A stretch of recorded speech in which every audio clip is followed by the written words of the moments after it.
2019 interim ബഡ്ജറ്റിലാണ് PM Kisan Samman Nidhi Yojana scheme പ്രഖ്യാപിച്ചത്. അതുപ്രകാരം കർഷകർക്ക് ഓരോ വർഷവും 6000 രൂപ വീതം നൽകി വരുന്നു. വർഷത്തിൽ 2000 രൂപയുടെ 3 ഇൻസ്റ്റാൾമെന്റ് ആയാണ് തുക നൽകി വരുന്നത്. ഇക്കഴിഞ്ഞ ജൂണിൽ 17ാം ഇൻസ്റ്റാൾമെന്റ് നൽകിയിരുന്നു. 9.26 കോടി കർഷകർക്കാണ് ഇത്തവണ തുക നൽകിയത്. ഇനി അടുത്ത ഇൻസ്റ്റാൾമെന്റ് എപ്പോൾ ലഭിക്കുമെന്ന ആകാംക്ഷയിലാണ് കർഷകർ. ഗുണഭോക്താക്കളുടെ അക്കൗണ്ടിലേക്ക് നേരിട്ടാണ് തുക ലഭ്യമാക്കി വരുന്നത്.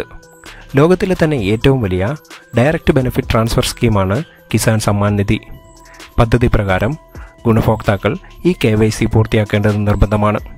PM കിസാൻ പോർട്ടൽ മുഖേന OTP അടിസ്ഥാനമാക്കിയുള്ള ഈ KYC പൂർത്തിയാക്കാവുന്നതാണ്. അല്ലെങ്കിൽ കോമൺ സർവീസ് സെന്ററുകൾ വഴി ബയോമെട്രിക് അടിസ്ഥാനമാക്കിയുള്ള ഈ KYC പൂർത്തിയാക്കാവുന്നതാണ്. pmkisan.gov.in എന്ന സൈറ്റിൽ നോ യുവർ സ്റ്റാറ്റസ് എന്ന ഓപ്ഷൻ തിരഞ്ഞെടുത്ത ശേഷം നിങ്ങളുടെ രജിസ്ട്രേഷൻ നമ്പർ നൽകിയാൽ നിലവിലെ സ്റ്റാറ്റസ് അറിയാൻ സാധിക്കും. ഈ സൈറ്റിൽ തന്നെ ന്യൂ ഫാർമർ രജിസ്ട്രേഷൻ എന്ന ഓപ്ഷൻ തിരഞ്ഞെടുത്ത ശേഷം ആധാർ നമ്പറും മറ്റു വിശദാംശങ്ങളും നൽകി പുതുതായി കർഷകർക്ക് രജിസ്ട്രേഷൻ നടത്താവുന്നതുമാണ്. പദ്ധതി പ്രകാരം ഇനി ലഭിക്കാനുള്ളത് 18ാമത് ഇൻസ്റ്റാൾമെന്റ് ആണ്. ഈ തുക നവംബറോടെ ലഭിക്കുമെന്നാണ് പ്രമുഖ ദേശീയ മാധ്യമം റിപ്പോർട്ട് ചെയ്യുന്നത്.